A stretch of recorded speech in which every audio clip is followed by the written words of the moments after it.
team, welcome to the Everyone Active podcast. I am one of your hosts. I'm Jo. I'm flying solo this week. However, I'm going to be introducing you to lovely Sarah, who is an Admiral nurse from Dementia UK. So if I can just get you to intro your wonderful self, what is an Admiral nurse and what does Dementia UK do? Yeah, fantastic. Thank you, Jo. And yeah, really pleased to be here. I'm so excited by the partnership between Everyone Active and Dementia UK. So as Admiral nurses, we are dementia specialist nurses. And I am employed by Dementia UK, so I work sort of in virtual clinics and on the helpline. And Dementia UK is the specialist dementia nursing charity in the UK, so they professionally support and develop us as Admiral nurses.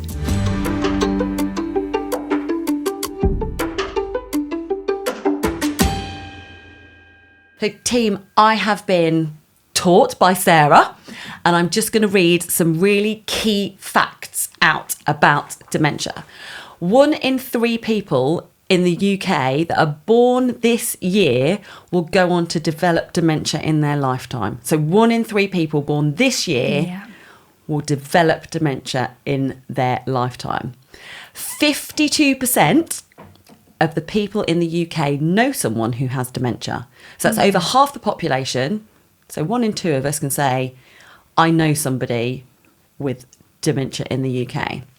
The estimated number of people living with a diagnosed condition in the UK is 944,000, of which estimated 70,000 are living with young onset dementia. Yeah. How do we diagnose, or what's the classification of young onset of dementia? Yeah, so by young onset dementia we mean before the age of 65. So yeah, that roughly makes up about 7% of the population with dementia are under the age of 65. I just want to say thank you so much for coming in to chat and doing this with us. Thank you for having me here. And we're going to try and talk about in this episode what dementia is, what your role is as an Admiral nurse, what Dementia UK does as an organisation. Can I take you back right the way? What is dementia? Yeah, so dementia is an umbrella term really for a range of cognitive. So our brains is our cognitive. Yeah, and there's over 200 different types of dementia. Whoa! So obviously some are a lot rarer than others. Some of the main ones, sort of the 5 most common ones in the UK especially, the most common is Alzheimer's dementia. So what's that? So that is, like I say, most common. It makes up around 60% of all dementia diagnosis in the UK, and it tends to be a really sort of progressive dementia, gradual decline in symptoms and deterioration of condition over time. Okay, so that's one of the 5. Yeah, so next most common is vascular dementia. What's vascular dementia? So that could be that people are having general vascular problems, whether that might be to do with their heart, their breathing. They may have had sort of stroke risk or mini strokes, to what we call transient ischemic attacks. And that makes up around sort of 20% of dementias that are diagnosed. We also have sort of Parkinson's dementias, Lewy body dementia and frontotemporal dementia as well. So yeah, they're sort of probably the 5 that you might have heard of. Yeah. And so these are all affecting our brain.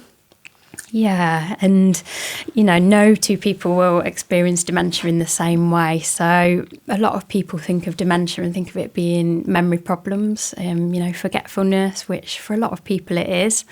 But it can also have symptoms such as, on our sensory impairment, our processing skills, problem solving, organisational skills, perhaps our personality or our mood.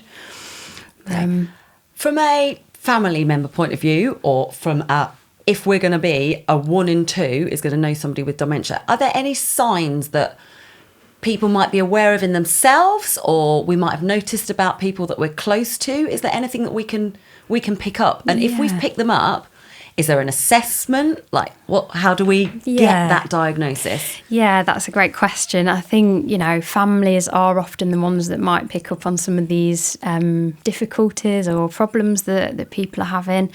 It tends to be sort of repetitiveness. So maybe someone's asking the same question in a short space of time. You might think, they're not retaining that information. Something's not quite right there. So we would always encourage, any concerns that a family member's got, try and encourage your loved one or your friend to see a doctor. Because, there's a range of different conditions and symptoms that might be causing similar symptoms for someone. So, I would always recommend to see a doctor in the first instance. Yeah. And you've said that Dementia UK is the umbrella body, because I love learning. So thank you for teaching me. But those 5 main subjects, I'm guessing they will also have different symptoms that are associated with each of the dementia definitions. Yeah. We're hopefully going to be talking about how we can work together in using exercise and body movement to aid, to assist, but also I think a really strong point that I want us to go into, is there anything that we can be doing in our 20s, 30s, 40s to maybe prevent that onset? Yeah, I think definitely reducing our risks. There isn't a cure or, a definite prevention of developing dementia. Can I be that person? So is dementia a life-threatening disease? Yeah, it is. It's classed as a long-term condition. So, like I said, there isn't a cure for it. There are some medications and treatments available for certain types of dementia, but things like exercise, they can be just as a beneficial, therapeutic benefit for someone with the condition.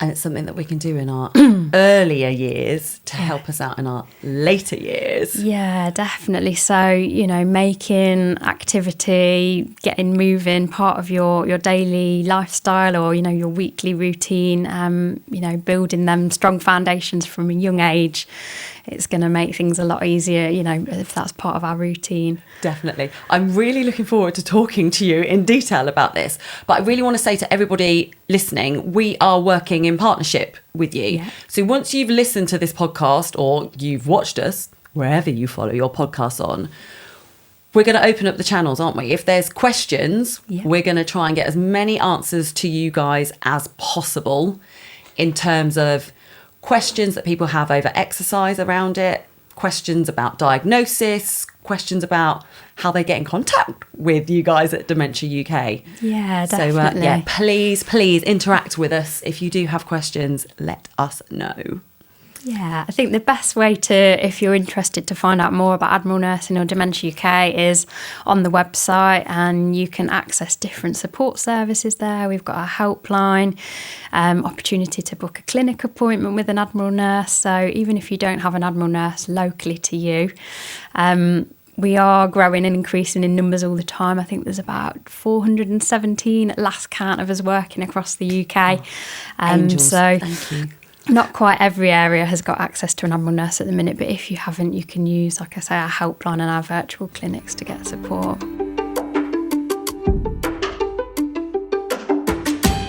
How have you found that exercise?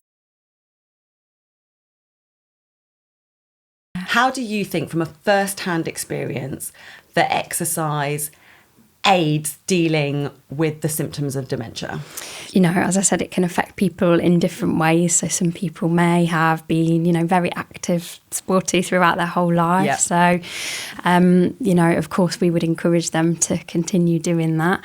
And for some people, when they receive a diagnosis, it's about, supporting them in the best way possible. So, encouraging physical activity is really important. Lots of benefits from physical activity, which, will also be beneficial for someone with dementia. Yeah.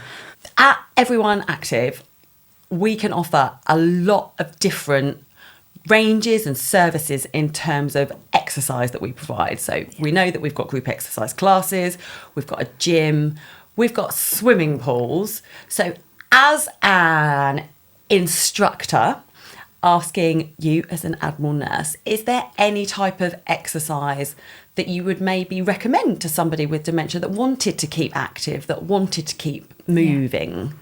Yeah, so I think, things like swimming, maybe yoga, stretch classes, also things like seated exercises, strength training. There's research and links out there to show that strength training, reduces our risk of becoming frail as we get older. Well, yes, there is. And, for people with dementia, they are especially at risk of becoming frail as they get older. So. Is that because there's the onset could happen quicker, or is that part of the illness that comes with? Yeah, a little bit of both, really. So I think, the less mobile and involved in classes that you are, if you're sort of sitting around, not very active, not very mobile, muscle loss will, develop quicker and sooner, and also that stimulation for the brain as well. So, what's good for our heart and our cardiovascular system is also good for our brain. Great point. Yeah, because we will promote, I'm a personal trainer and I'm always going to promote people, I'm going to encourage them to lift weights, but I'm not saying go out to a barbell and go and frack some huge weights on it. Yeah. But it's the whole of the other benefits that come with lifting a weight. It's going to help your stability. It's going to help your mobility. Yeah, it will grow your muscle, but also we've got to think about the mind-muscle connection. And we're keeping those channels open by getting movement through. Yeah. So, but also I love the fact that you mentioned a yoga and a Pilates for stretch. How would that aid? How does that help? Yeah, so I think probably also sort of them, relaxation benefits. It might be sort of techniques that people could take home and do, whether it's a 10-minute part of their daily routine that they could incorporate, not necessarily when they're coming to a gym or a centre. We know that exercise reduces our stress hormone, cortisol, and just sort of general, release of endorphins. Great. I like the fact that you talked about swimming as well. So swimming is obviously non-weight bearing, so there's no impact through joints, but you're still using so many of your muscles, but without the big hard impact going through joints. So is that that's the benefit of swimming as well? Yeah, definitely. And that therapeutic benefit of being sort of in the water, and we mentioned sort of socialisation, whether that's something you can arrange to meet a friend at the pool and go for a swim, or do it as a group, maybe having a coffee beforehand or after. So many social well-being benefits of being around other people. Nice.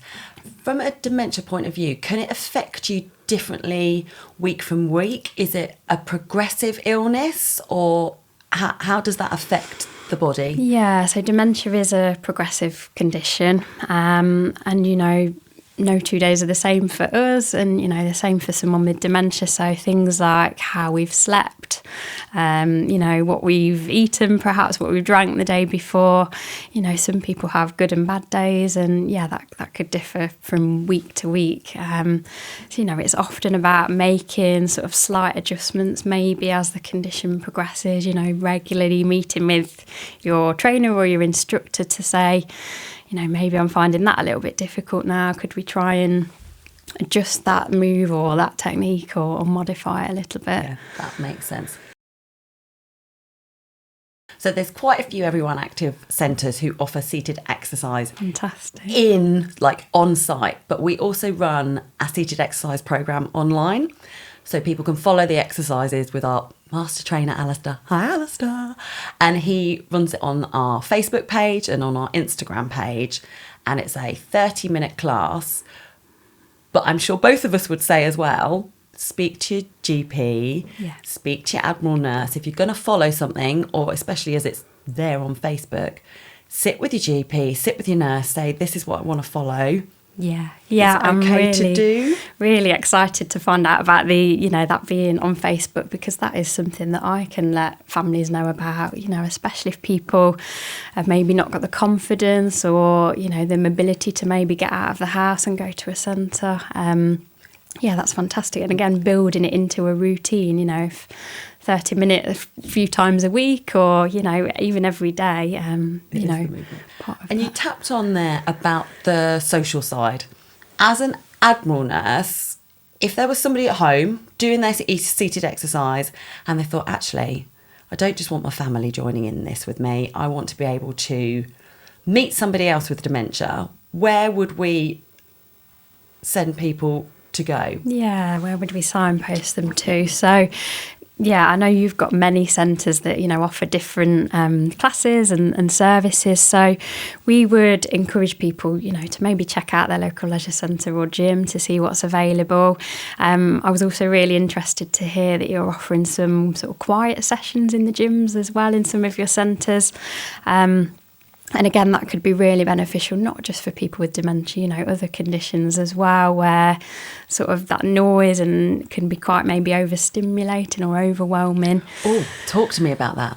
Why does that, is that and again, another symptom of dementia? So it can All be the for senses. some people, senses. Some people experience what we call hyperacusis, so they have sort of an extreme sensitivity to loud noises. Wow. Some people wear like a hearing aid to dull down them noises. So again, quiet sessions might be really beneficial to someone that experiences that. That's good. And I guess that's also another, if you're going to a yoga or Pilates, or a body balance. So body balance is a combination of your Pilates and your yoga, but it's moved to music. But all the general movements are calming, they're stretching, but they're so about your muscle conditioning and your strength as well. But it's a very calming and it's a very quiet type class. So there's not going to be any loud noises, there's not going to be sudden movements. Yeah. And they've also found some of our Everyone Active centres have now absolutely, as you said, doing or running the quieter sessions, and we'll have areas of the gym that are dedicated more to our rehab and more to our cool down and our stretches. So we'd say please don't be, oh my goodness, there's a gym. Like, we're there to help. We want to learn from you as well. We want to work with anybody suffering with dementia because we can see the benefits that exercise brings.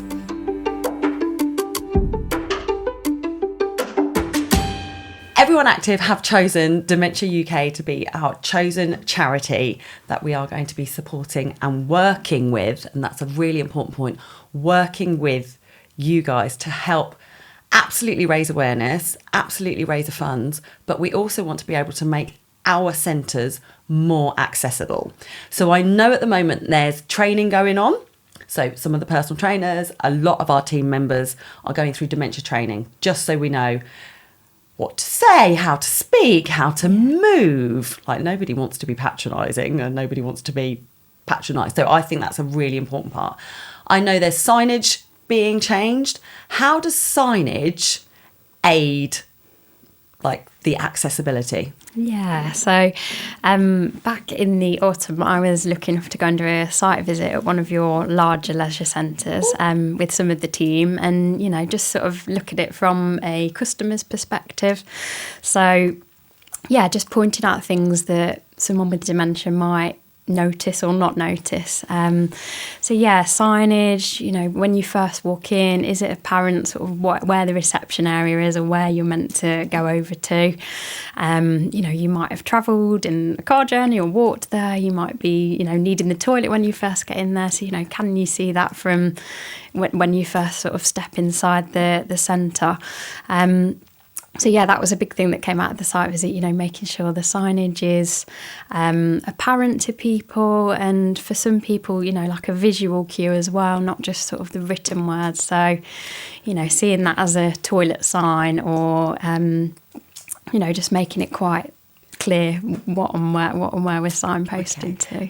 When people suffering with dementia are accessing an Everyone Active centre, a lot of people are often accompanied by their full-time carer. From an Admiral point of view, an Admiral nurse's point of view, those carers, I guess, are full-time. It's a heavy job, and especially if it's a family member, I'm going to imagine it's going to get quite emotional and quite mentally tough on them. And you also spoke about that not every day is the same. So we could be waking up with our family member having a brilliant, fantastic day and movements there and senses are calmer and they're really looking forward to going to the gym. Or I guess you could be waking up and knowing that your family member desperately still wants to move, desperately still wants to get to their activity, and you've got them to that activity, but the journey there hasn't been easy. Is it okay for that carer to be, do you know what? It's all right. You're in a safe space. You can go and exercise, but also, how do we help the carers out? Yeah. So really important, to take that break for both people, really, the person with dementia and their family carer. So some people that are caring, they can complete what we call a carers assessment, and that might entitle them to some gym benefits or, memberships, depending on sort of where you live. But yeah, I think definitely, we would encourage people to still do that. It might be harder to actually get there and get to that class, but, still trying it out and, having that safe space, having that communication with the instructor or the gym staff so that they've got that awareness to support that individual maybe a little bit more. Definitely. And I think we can say to the carers out there and the Admiral nurses, thank you from the bottom of our hearts.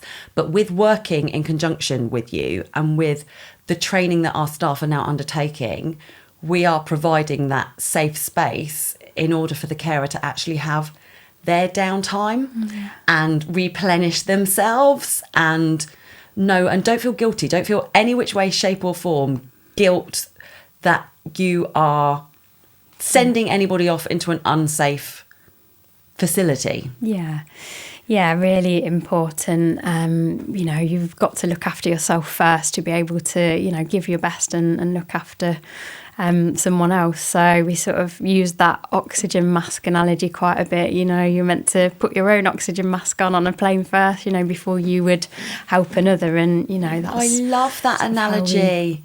Yeah, that's got to be in a good mindset and look after your own well-being to be able to provide that care. So it is, I get it, the oxygen mask. When you're sitting on that plane and they're like, please make sure you provide your own mask before helping those around you. Because if caring is your full-time role, along with other family commitments, potentially other work commitments, then it must be pretty, intense at times. So we have spoken about exercise classes that happen in our gyms.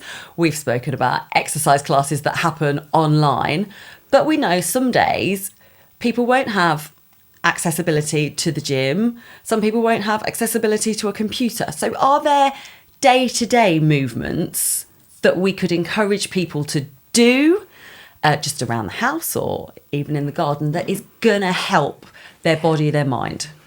Yeah, definitely. Even sort of seated exercises from sitting from a chair to standing, it's working a lot of your muscles and bone conditioning.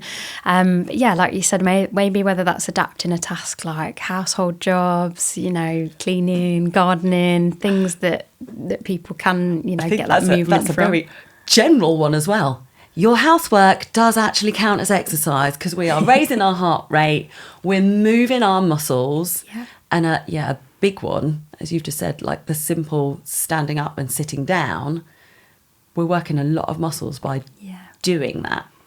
What about gardening?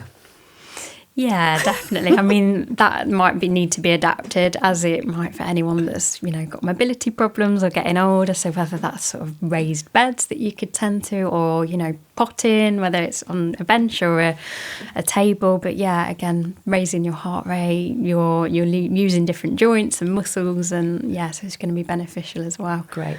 Can I tap into that knowledge base of yours? We know benefits of exercise.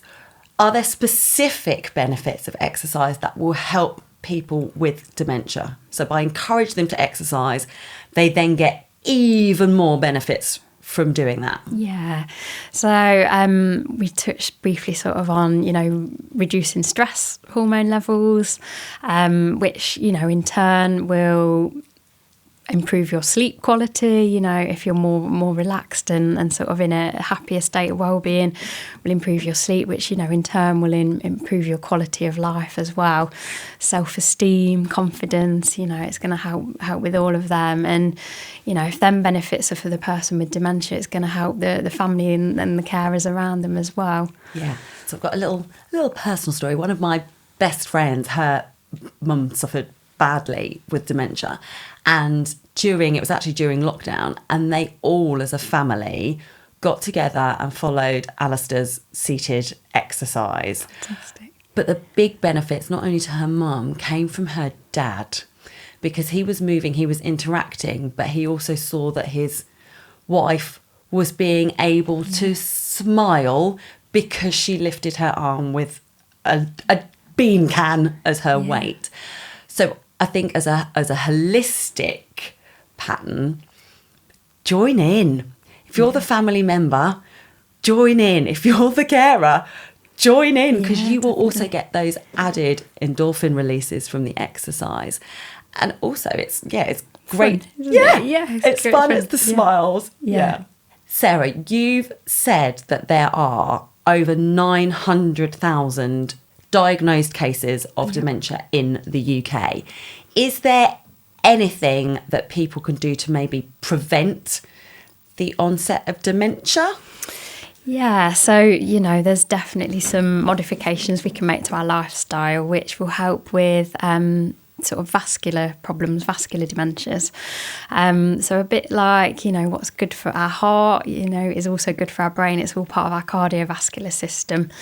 So yeah, lifestyle changes, you know, healthy, balanced diet, alcohol intake, you know, not smoking, but also obviously the physical benefits. So, you know, that will be helping to lower our blood pressure, to help with our bone strength and conditioning, and, you know, that will all have a positive influence on our vascular risk factors. So I guess in our 20s, 30s, 40s, our lifestyle choices can actually affect how our body reacts when we're in our later years. Is that a fair statement to make? Definitely, yeah. I think, you know, if exercise is part of your lifestyle, then it's not going to be so hard starting that, you know, maybe in your 70s or 80s, not to put people off doing that. But, you know, if that has become part of your lifestyle, you know, it's reducing them risks, and, you know, it becomes more natural to you. And we actually try and encourage, we say 30 minutes of exercise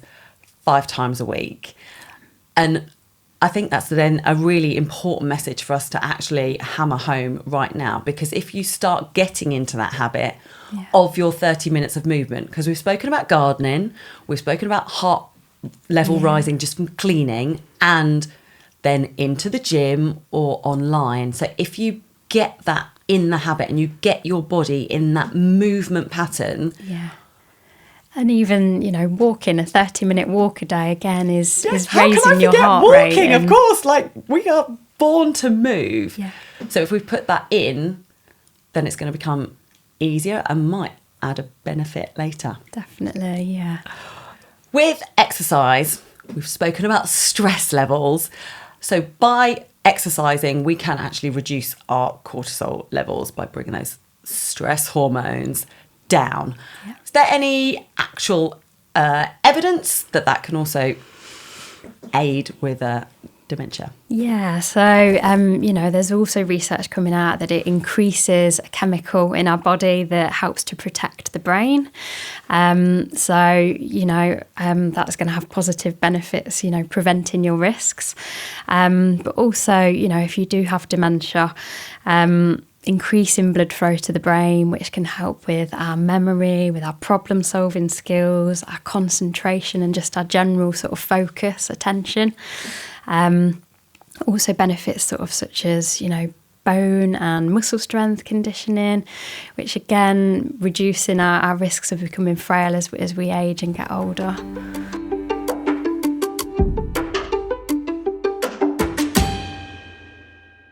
So I have just learnt that sleep actually can affect people with dementia. Yeah. Can you go into a bit more detail about that? Yeah, so that can be a symptom that a lot of people experience or have difficulty with, getting a good sleep and getting off to sleep in the first place. And sometimes that can be due to a lack of activity. So, if you're very inactive, maybe spending a lot of the day sitting down, it might purely be that you're not ready to sleep, or you've not sort of burnt enough energy to get a good sleep. So yeah, there's definitely links between physical activity and improving our sleep pattern, which has a general effect of improving our quality of life, how we feel the next day. And our body repairs whilst it's in that sleep state. Our body repairs. It's such a clever machine because it's sending out all of those special chemicals to help the areas of our body that need that little bit of love during sleep. So really important for people with dementia to try and get that good night's sleep. Yeah, definitely. And also for the people that might live with them or be caring for them, if you aren't getting that good sleep, like you say, you're not getting the rest and recovery that your body needs, and helping our focus the next day, helping us be able to control our mood better. So lots of benefits by getting a good sleep. The power of sleep. So Everyone Active have chosen Dementia UK as their chosen charity partner for 2023. And if you go onto the main Everyone Active website, we have got some first-hand expert information on dementia. Yeah, we put a blog together, in partnership. So there's sort of helpful tips on there around benefits of exercise and activity. We've done a site visit in the autumn, which, was looking at one of your big centres and, just thinking about making it dementia friendly. There's been some awareness training for staff. So again, just picking up on little things, whether it's, a big smile as someone walks in the gym, or maybe someone looking a little bit lost, how to approach them and support them in the centres. Great, yeah, because often we can say we're working in partnership and people just think fundraising. I am just going to do a little shout out to one of our colleagues who is going to be running 250 miles from Scotland all the way down, raising money for Dementia UK. Yeah, so I think that's amazing. Yeah. Well done. And within the centres, we are doing little fundraising activities. So there might be cake sales on one day. There's going to be charity exercise classes on.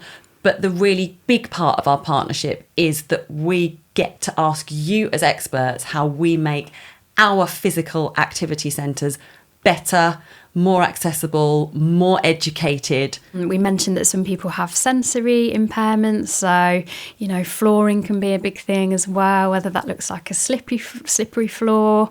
Some sort of mats, big black mats, can look like a bit of a hole to some people. So it's just picking up on things like that, sort of differentiating between a floor and a step or stairs. Just starting to think about little things like that, adjustments that might be able to be made. That's great.